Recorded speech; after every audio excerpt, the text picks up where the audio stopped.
بقلوبنا وطبيب نفوسنا أبي القاسم محمد صلى وأهل بيته الطيبين الطاهرين المنتجبين لا سيما بقية الله العظم في الأرضين أما بعد قال الله تعالى في كتاب المبين والله يحب الصابرين. ایک صلوات پڑھ دیجئے.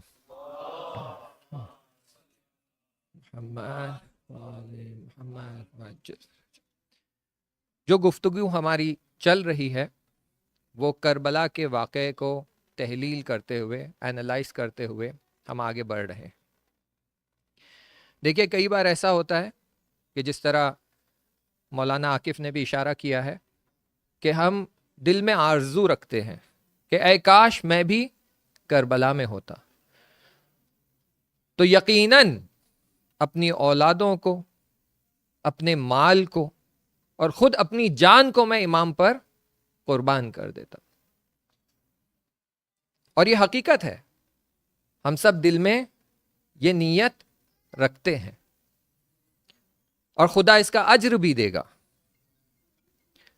لیکن جان لیجئے کہ خود کربلا کا واقعہ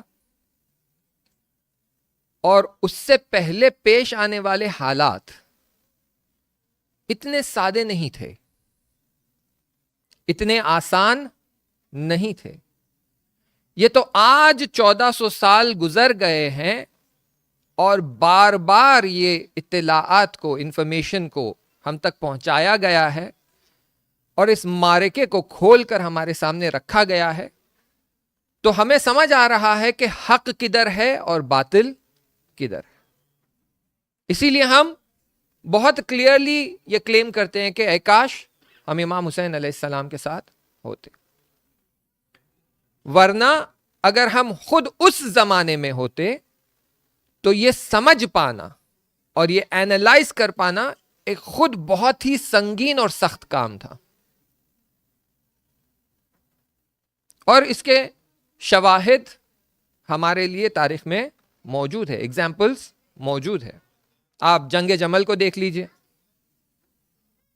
اصحاب پیمبر ہے، اصحاب امام علی علیہ السلام ہے، لیکن کہتے ہیں ہمیں نہیں سمجھ آ رہا ہے ہم کس طرف جائیں.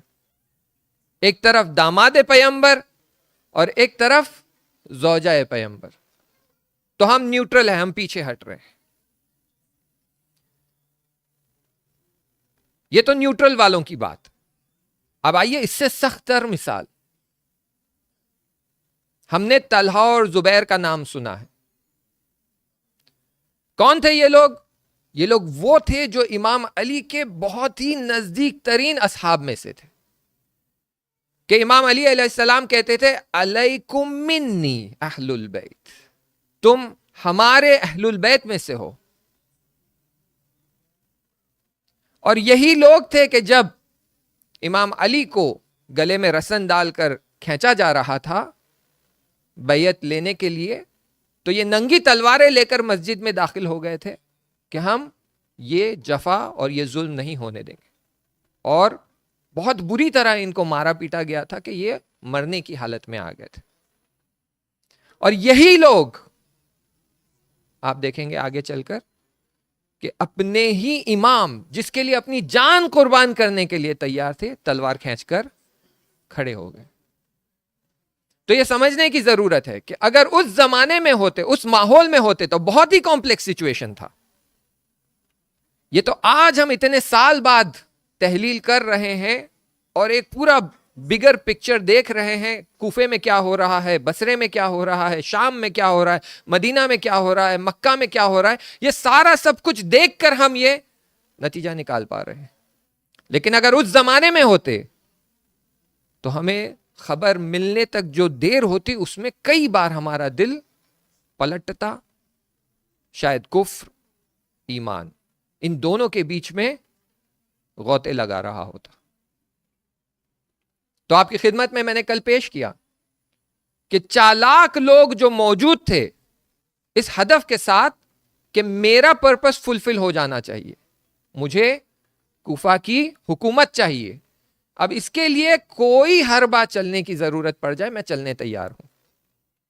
اور اس حربے کے بعد وہ یہ کہتا بھی ہے کہ میں نے یزید کے باپ کو ایسی دلدل میں پھنسا دیا کہ یہ اب کبھی وہاں سے نکل نہیں پائے گا, اور امت مسلمہ میں نے ایسا شکاف, ایسی درار میں نے پیدا کر دی ہے کہ وہ تا ابد پوری نہیں ہو پائے گی, بھر نہیں پائے گی.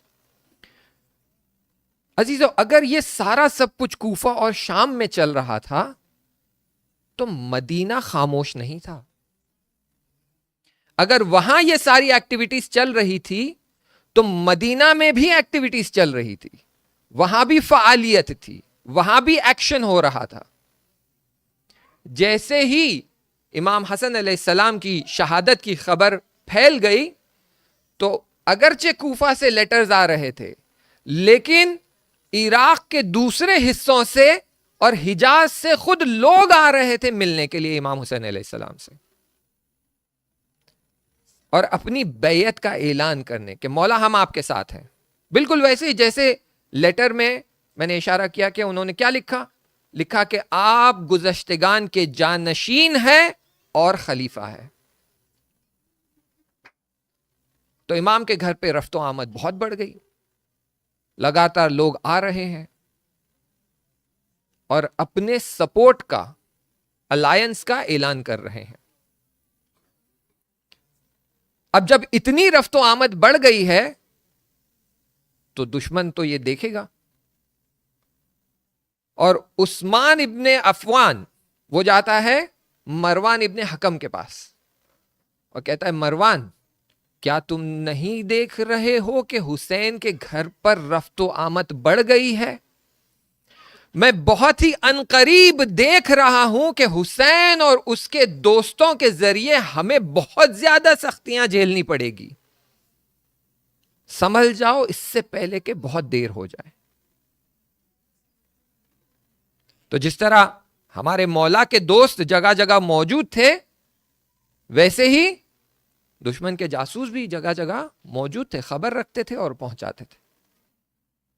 تو مروان نے فوراً یزید کے باپ کو خط لکھا کہ حسین کے گھر میں رفت و آمد بڑھ گئی ہے, لگ رہا ہے کہ وہ قیام کی تیاری کر رہے ہیں, بتاؤ کیا کرنا ہے. تو یزید کے باپ کا جواب آتا ہے کہ جب تک حسین کا ہم سے سروکار نہیں ہے, ہمارے کام میں دخالت نہیں کرتے ہیں, تم بھی ان کے ساتھ کچھ مت کرنا, لیکن دور سے مانیٹر کرتے رہنا, نظارت کرتے رہنا, تاکہ کوئی سڈن ایکشن اور سڈن قیام سامنے نہ آ جائے.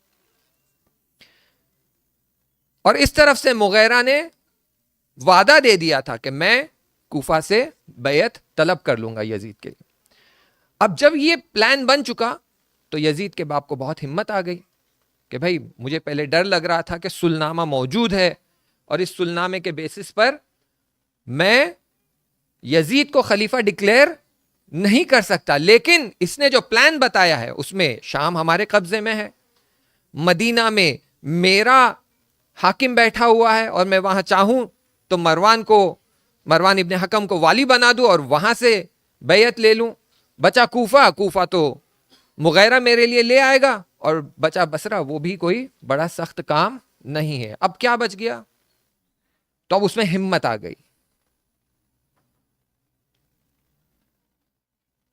خیر, اس میں ہمت آ گئی اور اس نے خط لکھا امام حسین علیہ السلام کو. کیا لکھتا ہے خط میں؟ لکھتا ہے کہ مجھے آپ کے فعالیت یعنی ایکٹیویٹیز, مجھے آپ کے ایکٹیویٹیز کی خبر ملی ہے, مجھے پتا چلا ہے کہ آپ کے گھر لوگوں کی رفت و آمد بہت بڑھ گئی ہے. اگر یہ خبر سچی ہے تو مجھے آپ سے یہ امید نہیں تھی,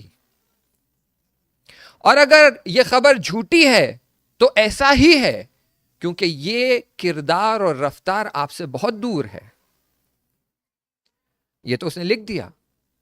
اب دوسرا جو سیکشن ہے اس میں بہت سخت بات نہیں لکھتا ہے, کہتا ہے میری اور میرے حکومت کی تائید کرو, اور اگر مجھے جھٹلایا مجھے انکار کیا تو میں بھی تمہیں انکار کر دوں گا اور جھٹلا دوں گا. صلح نامے کو باقی رکھو, اس کے پیمانوں کو, شرطوں کو نہ توڑو. مجھے مجبور نہ کرنا کہ میں تمہارے جیسے کے خلاف جنگ کے لیے میدان میں اتر آؤں.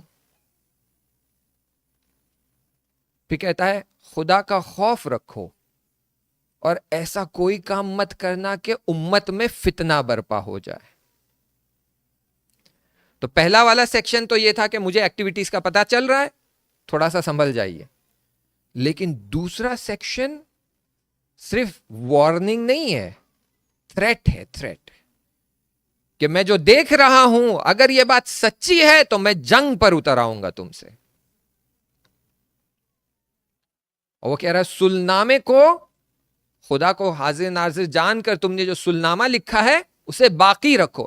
اب سمجھ آیا آپ کو عزیزو کہ اگرچہ اصحاب بار بار امام سے کہہ رہے تھے کہ حسن ڈر گئے ہیں, آپ جنگ کرو, یا حسن تو شہید ہو گئے, اب صلح نامے کی کیا ضرورت ہے, آپ قیام کرو. امام جانتے تھے کہ اس طرف یزید کا باپ بہانے کے لیے بیٹھا ہوا ہے کہ ایک بہانہ مل جائے اور وہ شیعوں پہ حملہ کر دے اور شیعوں کو قتل عام کر دے. تو اس لیے امام کہہ رہے تھے نہیں رکو, ابھی وقت نہیں ہے. یہ بصیرت ہے, یہ امام کی بصیرت ہے, فار سائٹڈنس ہے کہ وہ دیکھ رہے ہیں کہ دشمن کیا پلاننگ کر رہا ہے, کیا چل رہا ہے. اچھا, اور امام کو خبر مل گئی ہے کہ یزید کے نام پر بیعت لی جا رہی ہے, اور ایسے حالت میں وہ یہ تہدید آمیز یعنی تھریٹننگ لیٹر امام کو لکھتا ہے. تو امام بھی اس کو جواب لکھتے ہیں. اب عزیزو میں امام کا جو جواب ہے میں ورڈ بائی ورڈ کاپی کر کے لایا ہوں آپ کے لیے. میں جملہ بہ جملہ پڑھوں گا آپ کے لیے اور اس کی تحلیل کریں گے ہم, کیونکہ ہر جملے میں ایک میسج چھپا ہوا ہے. اور جب آپ یہ لیٹر سنیں گے تو آپ دیکھیں گے کہ ایسا ماحول جہاں پر دشمن بیٹھا ہوا ہے اور اس نے اپنے بعد کے خلیفہ کو انتخاب کر لیا ہے, اس کی بیعت پورے مملکت میں حکومت اسلامی میں لی جا رہی ہے, تنہائی کا احساس ہو رہا ہے, لیکن بیان سے پتا چلتا ہے کہ شیر کی زبانی بات ہو رہی ہے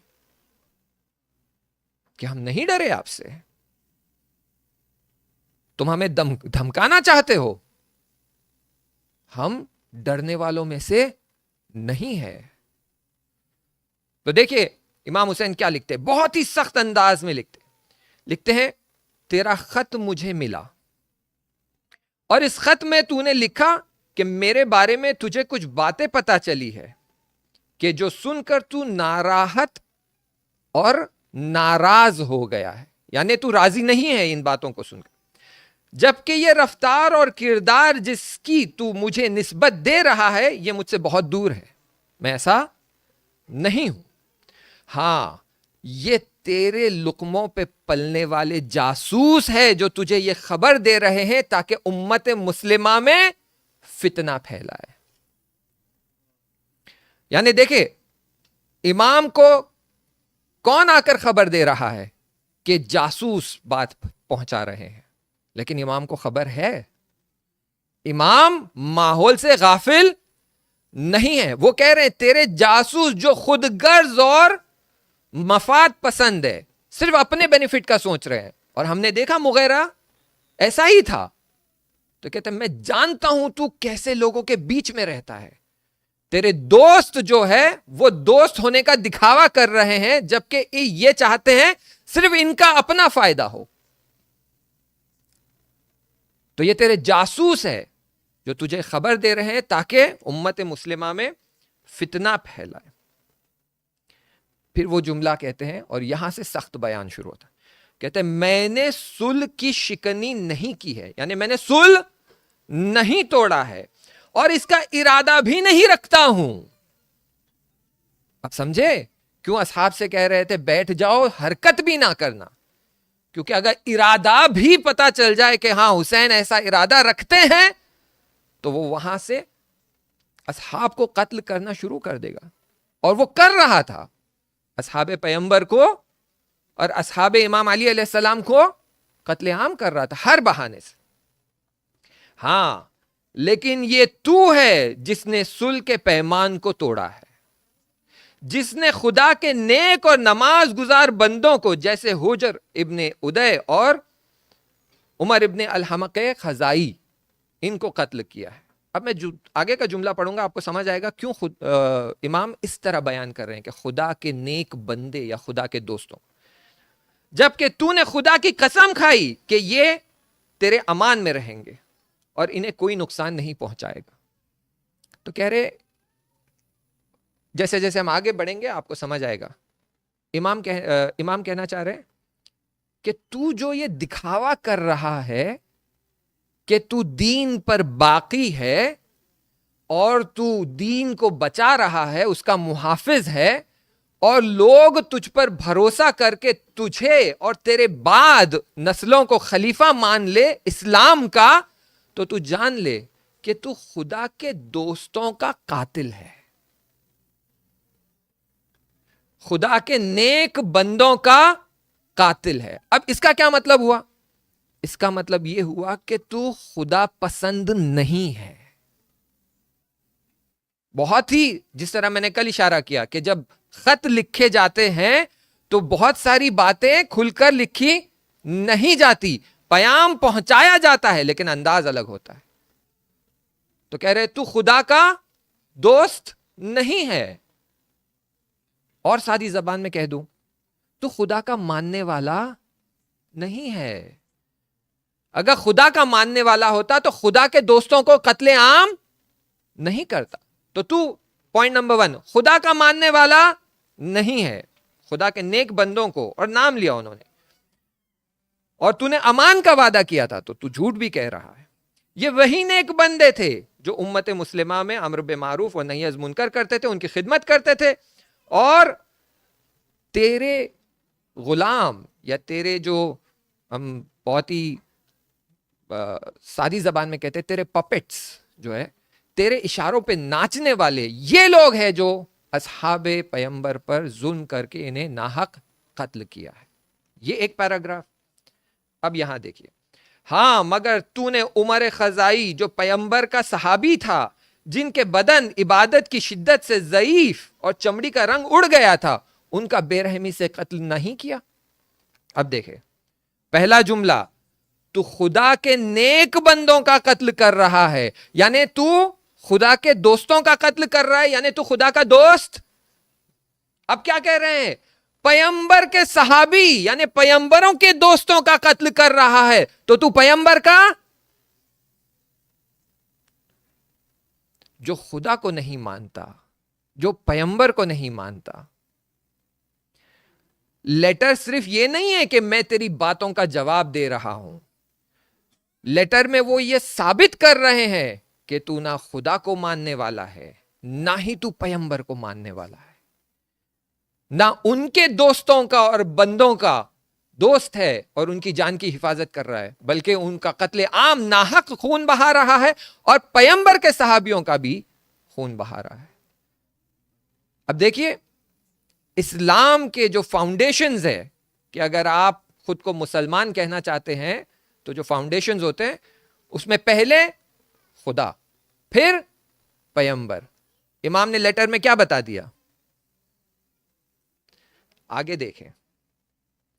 یہی بات ہے کہ تاریخ جب پڑھا جاتا ہے اور اس میں جو مطالب چھپے ہوتے ہیں اسے بہت صحیح انداز سے جب دیکھتے تو بات کھل کر آ جاتی ہے کہ جو بیان کیا گیا کہ جب ائمہ آتے ہیں تو وہ عقلی دلیل لے کر آتے ہیں, وہ ثابت کرتے ہیں. وہ عقلی دلیل کئی بار ان کے اصحاب کے لیے بہت کلیئر ہوتی تھی. جب وہ لیٹر پڑھ رہے ہوتے تو وہ سمجھ جاتے تھے کہ دشمن کون ہے اور دوست کون ہے. جب ان تک کوئی میسج پہنچتا تو فوراً ان کو پتا چل جاتا کہ امام کس کی طرف اشارہ کر رہے ہیں, اور کسے اپنا دوست دکھا رہے ہیں اور کسے اپنا دشمن.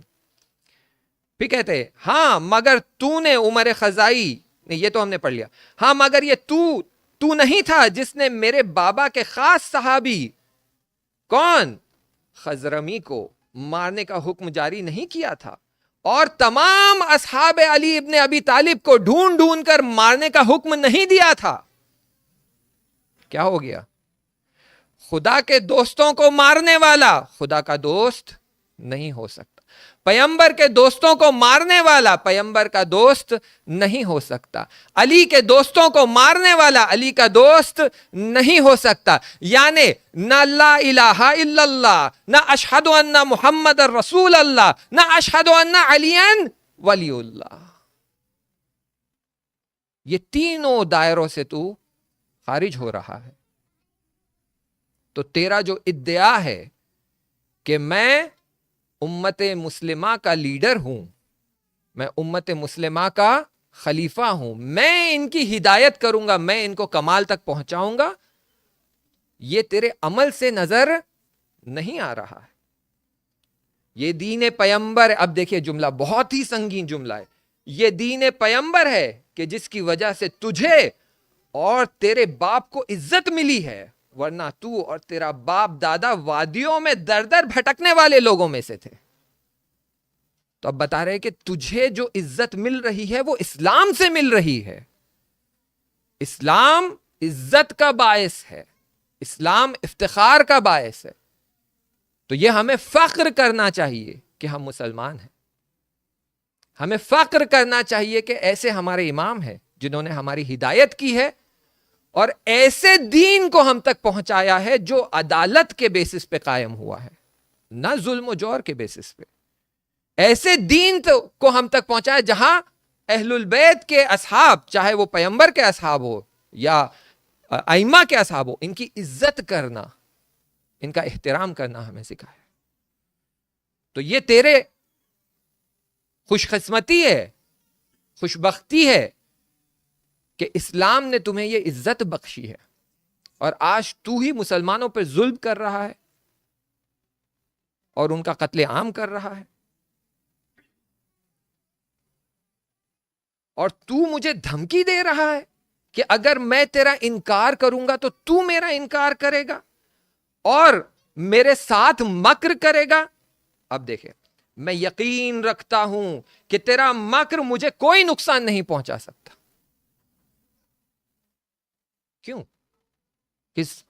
کیا بات ہے جس وجہ سے آپ کو اتنا یقین ہے کہ اس کا مکر آپ کو نقصان نہیں؟ کہتے تیرا مکر تجھے ہی لے ڈوبے گا. کیوں؟ کیونکہ تو جہالت پر سوار ہو کر حکومت کر رہا ہے. اس سے یہ بھی پتا چلتا ہے کہ علم کا دریا کہاں ہے اور جہالت کا دریا کہاں ہے، ایمان کا در کہاں ہے اور کفر کا در کہاں ہے، خدا کی رحمت کہاں ہے اور تو کہہ رہے تیرے در سے صرف جہالت کی بو آ رہی ہے. تو جہالت پر سوار ہو کر حکومت کر رہا ہے، اسی لیے تیرا مکر تجھ پر ہی پلٹے گا. اور اس بات کا میں یقین رکھتا ہوں. خدا کی قسم، اس صلح کے کسی بھی حصے کی تو نے وفا نہیں کی ہے اور تو نے سارے پیمان توڑے ہیں. اب دیکھیے دشمن کی جرت. پیمان کون توڑ رہا ہے؟ سب سے پہلا پیمان جو توڑا گیا وہ امام حسن علیہ السلام کو شہید کیا گیا. دوسرا جملہ جو تھا وہ یہی تھا کہ ہمارے شیعوں کو نہیں ستانا. ہوا کیا؟ تمام اصحاب پیغمبر کو ڈھونڈ ڈھونڈ کر شہید کیا گیا، مار دیا گیا. تیسرا کہ امام علی کو جو ہے منبر سے غلط اور فوش نہیں دیا جائے گا، لیکن وہ بھی ایک بڑی مدت تک اس پر عمل نہیں کیا گیا. جو پیمان توڑا جا رہا ہے وہ سامنے امام کو کہہ رہا ہے کہ پیمان پر باقی رہو، صلح کو نہ توڑو، خدا کا خوف رکھو. تو امام کہہ رہے میں نے صلح توڑی ہے نہ میں ارادہ رکھتا ہوں، یہ تو ہے جو ہر فقرے، ہر کلوز کو تو نے توڑا ہے اور تو ہمیں دھمکی دے رہا ہے.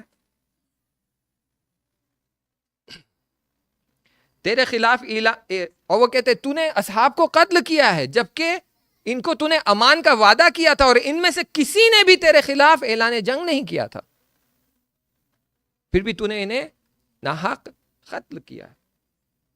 پھر وہ کہتے ہاں اے یزید کے باپ، خود کو قصاص کی بشارت دے. جانتے ہیں قصاص کسے کہتے ہیں؟ قصاص اسلام میں اس حالت کو کہتے ہیں جہاں پر اگر آپ نے کسی کا کچھ نقصان کیا ہے تو بالکل ویسا ہی نقصان آپ کا کیا جائے گا. یعنی اگر آپ نے کسی کا ہاتھ کاٹ دیا ایکسیڈنٹلی جو بھی ریزن سے, تو آپ اگر کورٹ میں جا کے کہتے ہیں مجھے قصاص چاہیے, تو وہ جس نے آپ کو یہ نقصان پہنچا اس کا بھی ہاتھ ہی کاٹا جائے گا. اگر اس نے آپ کو ایک آنکھ میں بلائنڈ کر دیا ہے تو قصاص میں, اگر اس نے آپ کے گھر میں کسی فرد کی جان لی ہے اور آپ کہتے ہیں مجھے قصاص چاہیے, تو وہاں بھی اس کی جان لی جائے گی. جملہ دیکھیں, خود کو قصاص کی بشارت دے دے. ہاں بشارت کیا, بشارت ہم کیا کہہ رہے ہیں, بشارت یعنی کیا, خوشخبری. خود کو قصاص کی خوشخبری دے دے. کیوں؟ کیونکہ روز قیامت ہے, وہاں حساب کتاب ہونے والا ہے, اور وہاں جب حساب کتاب ہوگا تو یہ جتنا تو نے ظلم کیا ہے اس کا جب قصاص ہوگا تو ہر چھوٹے عمل اور ہر بڑے عمل کا تجھ سے حساب لیا جائے گا. تو یہاں تو اپنی قدرت جو دکھا رہا ہے, وہاں خدا کے سامنے تو عاجز رہے گا اور وہاں تیرا کوئی نہیں چلے گا. پھر وہ کہتے, اس کے بعد کہتے تو نے بہت ظلم کیا ہے خدا کے دوستوں کے ساتھ, اور اس میں ایک سب سے بڑا ظلم یہ ہے کہ اپنے بیٹے کے لیے لوگوں سے ناحق بیعت طلب کر رہا ہے, جبکہ وہ شراب خور ہے, سگباز ہے, اور اسی کام کی وجہ سے تو اپنی دنیا اور آخرت دونوں کو نابود کر رہا ہے. تو پہلے تو وہ پورا سسٹم امام نے کلیئر کر دیا کہ نہ تو خدا کا دوست ہے, نہ تو پیغمبر کا دوست ہے, نہ تو مولا علی کا دوست ہے, اور جو صلح تو نے امام حسن علیہ السلام کے ساتھ کیا وہ بھی توڑ دیا, تو نہ تو امام حسن کا دوست ہے. اور ایسے لوگوں کے لیے قصاص کی بشارت ہے. تو یہ مت سمجھ کہ صرف تیرا حساب کتاب قیامت میں ہوگا, بلکہ کچھ کام تو نے ایسے کیے جس سے تو اپنی دنیا اور آخرت دونوں کو نابود کر دے گا. اور اس لیٹر میں وہ پھر آخر میں یہی کہتے ہیں کہ تو واصل جہنم ہوگا, تجھے عذاب ہوگا, اور ہم اہل البیت ہیں. اور پھر وہ روایتیں بیان کرتے ہیں کہ یہ ہمارا مرتبہ ہے, ہم اتنے افضل ہیں. پھر وہ کہتے ہیں والسلام. اب جب یہ خط ملتا ہے تو جو اس کا ہدف تھا کہ میں امام کو ڈرا دوں اور امام کے دل میں وہ ڈر بھر دوں کہ اب ہماری خلافت چلے گی, نسلوں در نسل چلے گی. کیوں؟ کیونکہ بیعت لی جا رہی ہے, تو تم ڈر جانا, تم دب کے رہنا, تم کچھ مت کرنا. تو امام کا کرارا جواب دیکھیے. اب بتائیے, اس جواب کو سننے کے بعد کسی بھی اینگل سے آپ کو لگ رہا ہے بیچارے امام, لاچار امام, مجبور امام؟ ماحول کتنا خطرناک ہے کہ پورے حکومت اسلامی میں بیعت کی ایک لہر چلی ہوئی ہے, ایک موومنٹ, ایک ویو چلی ہوئی ہے. ہر جگہ دشمن تعینات ہے, گھر کے باہر جاسوس تعینات ہے کہ اگر رفت و آمد بڑھ جاتی ہے تو فوراً خبر پہنچ جاتی ہے. ایسی حالت میں بھی امام نے اپنے اقتدار کو باقی رکھ کر ایسا جواب لکھا کہ پھر اس طرف سے جواب ہی نہیں آیا. ایسا جواب لکھا کہ اس طرف سے جواب ہی نہیں آیا. اور اسی سال پھر جب امام حسین علیہ السلام حج کے لیے جاتے ہیں تو وہاں پر وہ 700 مومنوں کو جمع کرتے ہیں, جس میں سے 200 صحابی تھے, صحابی پیغمبر, اور 500 تابعین تھے. میں نے کل آپ کو بتایا تابعین یعنی کیا. تابعین یعنی وہ لوگ جنہوں نے پیغمبر کو نہیں دیکھا لیکن یہ صحابی کے اولاد ہیں. اب آپ کہیں گے 700 یہ تو کوئی بڑا نمبر نہیں ہوا, اتنے تو ہمارے سینٹر میں لوگ آ جاتے ہیں مجلس میں, یہ کون سا بڑا نمبر ہے؟ نہیں, بات صرف 700 لوگوں کی نہیں ہے, بات ہے 700 لوگ جس میں 200 اصحاب اور 500 تابعین. وہ خود ایک مرتبہ رکھتا ہے. بالکل آپ ایسے سوچیں کہ یہی سینٹر میں 1000 افراد آنے کی جگہ اگر ایک پروگرام میں تمام ساتوں مرجع تقلید آ جائے تو اس کا درجہ زیادہ ہے یا 1000 کامن مین آنے کا درجہ زیادہ ہے؟ تو بات صرف یہ نہیں ہے کہ 700 لوگ تھے، نہیں 200 اصحاب پیمبر اور 500 تابعین، اور تمام بنی ہاشم کو جمع کرتے ہیں اور وہاں پر خطبہ دیتے ہیں. کہتے ہیں پہلے تو وہ قرآن کی تلاوت کرتے ہیں، پھر وہ آیتوں کا ذکر کرتے ہیں جہاں پر اہل البیت کی عظمت دکھائی گئی ہے، اور کہتے ہیں ہم پیغمبر کے گھرانے سے ہے. پھر یہ کہتے ہیں اگر میں سچ کہہ رہا ہوں تو میری تائید کرنا، اور اگر میں غلط ہوں تو تکذیب کرنا، کوئی مشکل نہیں ہے. اور یہ پیام تمام بنی ہاشم تک پہنچانا، اور ان سے کہنا کہ دشمن اپنی چال چل رہا ہے، ہماری مدد کرنے کے لیے آگے آؤ. کیا ہو رہا ہے؟ وہاں پر دشمن اپنا کیمپ بنا رہا ہے، لوگوں کو بڑھا رہا ہے، اپنی ٹیم کو گرو کر رہا ہے. یہاں امام حسین علیہ السلام بھی اپنے اصحاب کو جمع کر رہے ہیں کہ وہ خطبہ دیتے ہیں، اور نمبرز میٹر کرتے ہیں. دیکھیے آج آپ جانتے ہیں کہ انشاءاللہ اس کو ہم کل بھی ریفر کریں گے. آج آپ جانتے ہیں اشارہ کیا گیا ہے کہ جو کربلا میں نجف سے کربلا تک واک کی جاتی ہے 40 میں، یہ کیوں آج گلوبل فینومینا بن گیا ہے؟ کیوں اسے دیکھ کر دشمن کا دل دہل جاتا ہے؟ کیوں اسے دیکھ کر لوگوں کا دل بدل جاتا ہے؟ کیوں اسے دیکھ کر لوگ شیعت کی طرف کھینچے چلے آ رہے ہیں؟ کیوں اسے دیکھ کر لوگوں کے دل میں امام حسین علیہ السلام کے لیے ایک چاہت، کربلا کے واقعے کے لیے ایک انکویزیٹیونیس کہ کیا ہے یہ واقعہ کہ کروڑوں لوگ چلے جا رہے ہیں، دھوپ میں، گرمی میں، پیاس، بھوک، کھانا ہے کھاتے ہیں، جگہ مل گئی سو گئے، نہیں ملی وہیں راستے پر سو گئے، پانی ملا ٹھیک ہے، نہیں ملا کوئی بات نہیں، بین الحرمین میں زمین پر جگہ ملی وہیں سو گئے. یہاں مرسیڈیز میں گھومتے ہوں گے، بی ایم ڈبلیوز ہوں گے، لیمبورگنیز ہوں گے، لیکن بین الحرمین میں اگر چھوٹی سی بھی جگہ مل جائے تو وہاں بیٹھ کر خدا کا شکر ادا کرتے، مولا تو نے ہم غلاموں کو تیرے در پہ بلا لی. تو یہ کیا بات ہے کہ جو کروڑ پتی یہاں پر زمین پر پاؤں نہیں رکھتا، وہاں کربلا کی زمین پر آ کر خاکی ہو جاتا ہے. تو حسین میں کوئی بات ہے، اور نمبرز انفلوئنس کرتے ہیں، اور وہ نمبرز میں اگر معتبر اور بڑی ہستیاں، بڑی شخصیت ہو تو اور زیادہ. تو جب امام نے یہ خطبہ دیا کہ اگر میں حق ہوں، میں صحیح ہوں تو تائید کرنا، 200 صحابی نے تائید کیا کہ ہاں ہم نے دیکھا ہے کہ پیغمبر آپ کو اپنے آغوش میں لیا کرتے تھے، آپ کی پیشانی کو چوما کرتے تھے، آپ کے آنکھوں کو چوما کرتے تھے، آپ کے گلے کو چوما کرتے تھے، آپ نواسے پیغمبر ہے، آپ فرزند رسول ہے. اور ان کی گردن پہ امام حسین علیہ السلام نے یہ ذمہ داری رکھ دی کہ یہ بات تمام بنی ہاشم تک پہنچا دیتا. تو دیکھیے معاملہ اتنا سادہ نہیں تھا جو ہم سمجھ رہے ہیں. کل میں آپ کی خدمت میں بیان کروں گا کہ ہمیں لگتا ہے کہ یزید کے باپ کے مرنے کے بعد یزید کے لیے بیعت طلب کی گئی اور لوگوں کو دھمکانا شروع کیا گیا. نہیں، یہ کام بہت پہلے سے شروع ہوا ہے اور علناً شروع ہوا ہے. کل ہم دیکھیں گے سٹیپ بائی سٹیپ کیسے اسٹریٹجی امپلیمنٹ کی گئی ہے تاکہ امام کو ضعیف کیا جائے، دھمکایا جائے، ڈرایا جائے. انشاءاللہ وہ کل. لیکن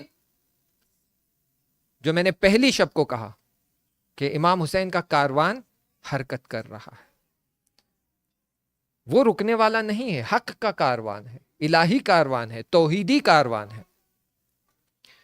اور جن کے دل پاک ہے یا تھوڑی سی آلودگی ہے، وہ امام کے اثر سے اس کاروان کی طرف کھینچے چلے آتے ہیں. ایک ایسا شخص ہے زہیر ابن قین. کہ جس کا ذکر اشارتاً ہو چکا ہے کہ وہ عثمانی مذہب کا تھا. اور جب امام حسین کا کاروان کوفے کی طرف بڑھ رہا تھا تو اس کاروان کے ساتھ ایک اور کاروان جو بڑھ رہا تھا وہ زہیر ابن قین کا تھا. لیکن زہیر ابن قین کو بھی ماجرے کی خبر تھی. وہ چاہ رہا تھا کہ میں وہاں نہ رکوں جہاں امام کا کاروان یا قافلہ رک جاتا ہے. تو جہاں قافلہ امام کا قافلہ رکتا وہاں زہیر کا قافلہ چل پڑتا, جہاں امام کا قافلہ چل پڑتا زہیر کا قافلہ رک جاتا. کیوں؟ تاکہ تطابق نہ ہو, ایک جگہ پر ہم نہ رک جائے. کیوں؟ کس بات کا ڈر ہے؟ اس بات کا ڈر ہے کہیں امام مجھے دعوت نہ بھیج دے کہ ہمارے ساتھ آ جا. بچنا چاہتا ہوں میں اس. یہ تو خدا کی تقدیر ہے کہ ایک مرحلہ ایسا آیا, ایک موقع ایسا آیا کہ ولایت کے پرچم کے نیچے زہیر کا بھی خیمہ لگ گیا. دونوں خیمے تھوڑی ڈسٹینس پہ, تھوڑی دوری پر, لیکن ایک وقت میں ہی دونوں خیمے توقف کر گئے, رک گئے. زہیر اپنے دوستوں کے ساتھ بیٹھ کر کھانا کھا رہا ہے. آواز آئی کہ کوئی آیا ہے. کہا کون ہے؟ قاصد ہے, میسنجر ہے. کس کا؟ کہا میں حسین ابن علی کی طرف سے آیا. اور زہیر کھانا کھا رہا تھا, اس کا ہاتھ ایسے ہی رک جاتا. کچھ دیر تک سوچ رہا ہے, جواب نہیں دیتا. پھر اپنی حالت آتی ہے اور کہتا ہے کہ اندر آ جاؤ, کیا کہنا چاہتے ہو؟ کہتا ہے مولا آپ کو بلا رہے ہیں. کہتے ہیں مولا آپ کو بلا رہے ہیں. اب زہیر سوچ میں پڑ گیا, کیا کروں؟ جاؤں نہ جاؤں؟ جاؤں گا تو کیا, نہیں جاؤں گا تو کیا؟ یہ سوچ ہی رہا تھا کہ خیمے کے در سے آواز آئی, زہیر کیا سوچ رہے ہو؟ زہیر کی زوجہ نے, زہرا کا بیٹا تمہیں بلا رہا ہے اور تم سوچ رہے ہو. رسول کی بیٹی کا فرزند تمہیں بلا رہا ہے اور تم سوچ رہے ہو. زہیر تھوڑی دیر اور لگا دی تو میں خود چلی جاؤں گی. عرب کے مرد ہو, غیرت کو للکارا. زہیر اٹھا اور امام کے خیمے کی طرف بڑھا. عزیزو, بہت ہی مختصر سی ملاقات تھی. زہیر اور امام حسین علیہ السلام کے بیچ کی جو ملاقات ہے بہت ہی چھوٹی ملاقات ہے. دونوں میں کیا بات ہوئی کسی کو نہیں پتا. کسی راوی نے نہیں لکھا کہ امام نے زہیر سے کیا کہا, لیکن ہر راوی نے یہ لکھا کہ جاتے وقت ایک حالت تھی, باہر نکلا تب حالت بدل گئی. سر جھکائے آہستہ آہستہ خیمے کی طرف بڑھتا ہے. دوستوں سے کہتا ہے اے عزیز دوستو, اپنا مال میرے مال سے الگ کر لو, اپنے تجارت کا مال الگ کر دو, میرا مال الگ کر دو. کیا ہوا زہیر؟ امام نے کیا کہہ دیا؟ کہتا ہے میرا مال میں اپنی زوجہ کو دیتا ہوں. اور زوجہ سے مخاطب ہو کے کہتا ہے بس میں تجھے یہی طلاق دینے تیار ہوں, میں اب بس امام کے ساتھ ہوئے جا رہا ہوں. تو زوجہ کہتی ہے زہیر یہ کیسا ظلم ہے, جب تک مولا کے ساتھ نہیں تھے مجھے اپنے ساتھ لیے در بدر بھٹک رہے تھے, در بدر سفر کر رہے تھے, اب حق کا راستہ مل گیا تو مجھے چھوڑ کر جانا چاہتے ہو؟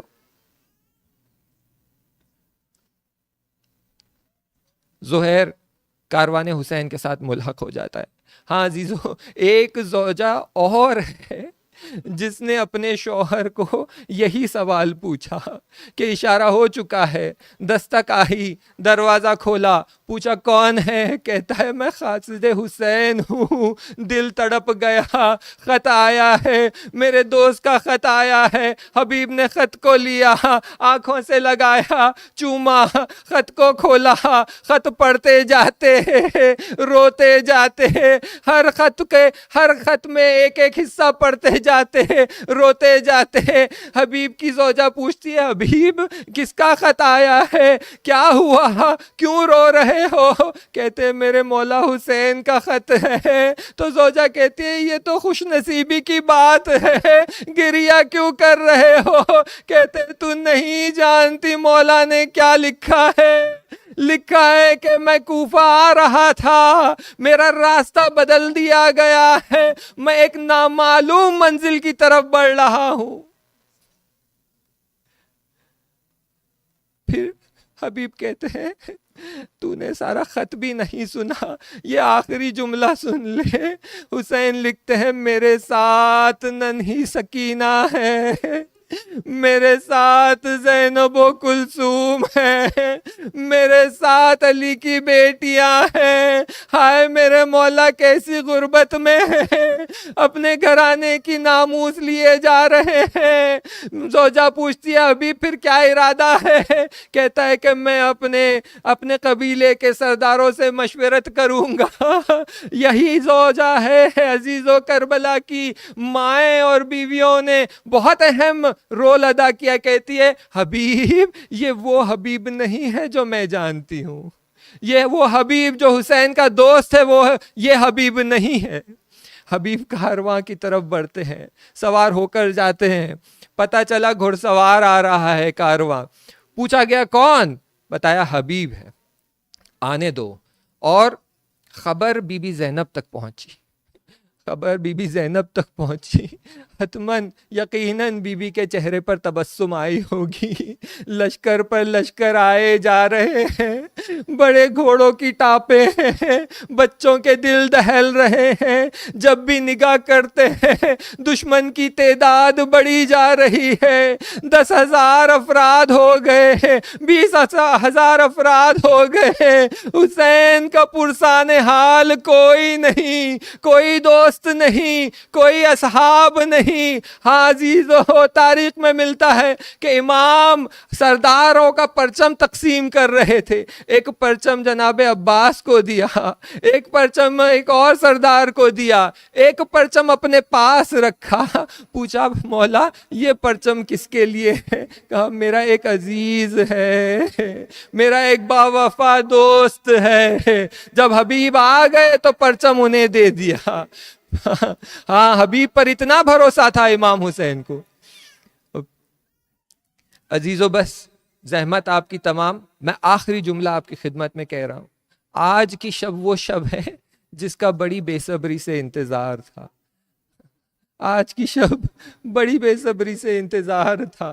ہاں کل ہم نے جناب حور کے مصائب پڑھ لیے ہیں, لیکن ایک حصہ باقی رہ گیا, وہ حصہ آج ہم پڑھیں گے. بہت ہی مختصر آپ کی زحمت تمام. آپ نے واقعہ سن لیا, حر نے امام حسین کا راستہ روک لیا, حر نے امام کا پانی ختم کر دیا.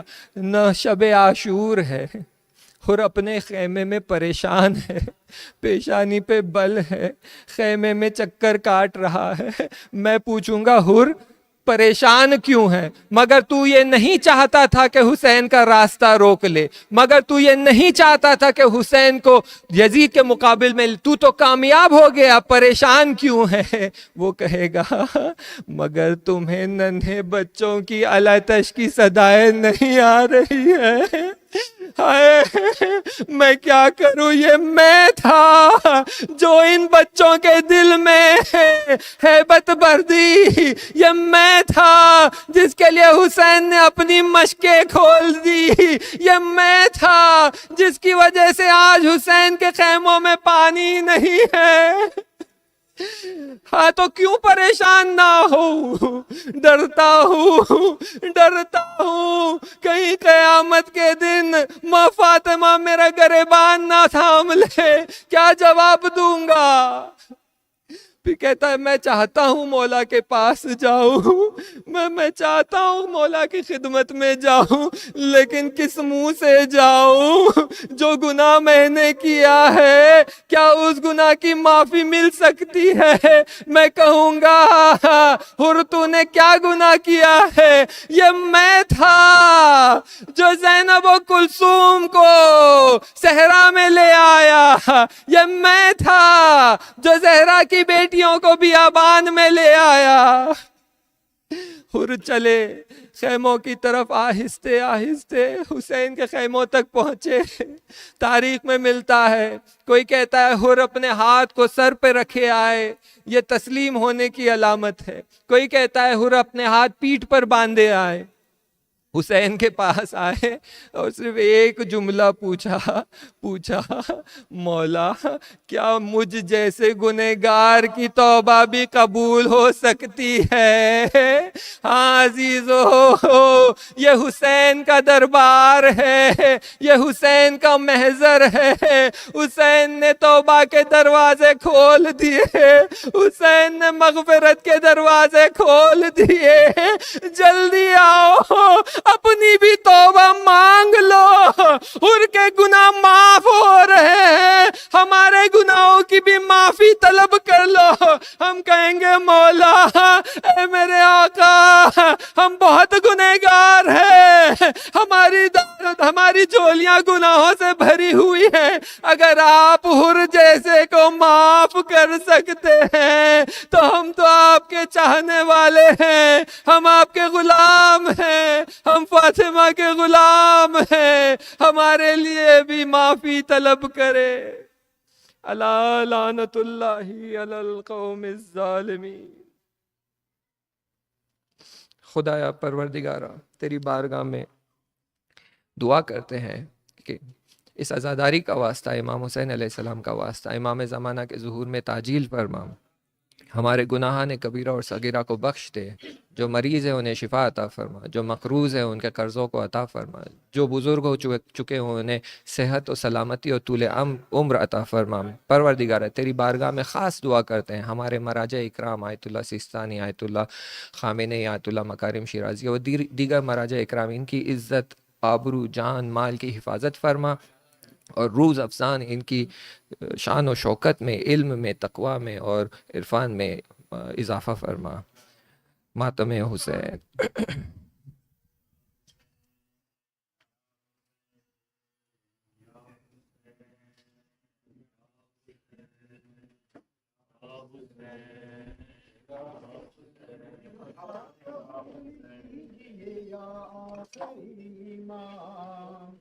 یا صاحب الزمان، یا صاحب الزمان، ٹوٹے تمہارے گھر پہ کہیں غم کے آسمان، یا صاحب الزمان، یا صاحب الزمان، خط لکھ کے کربلا میں بلایا حسین کو، خط لکھ کے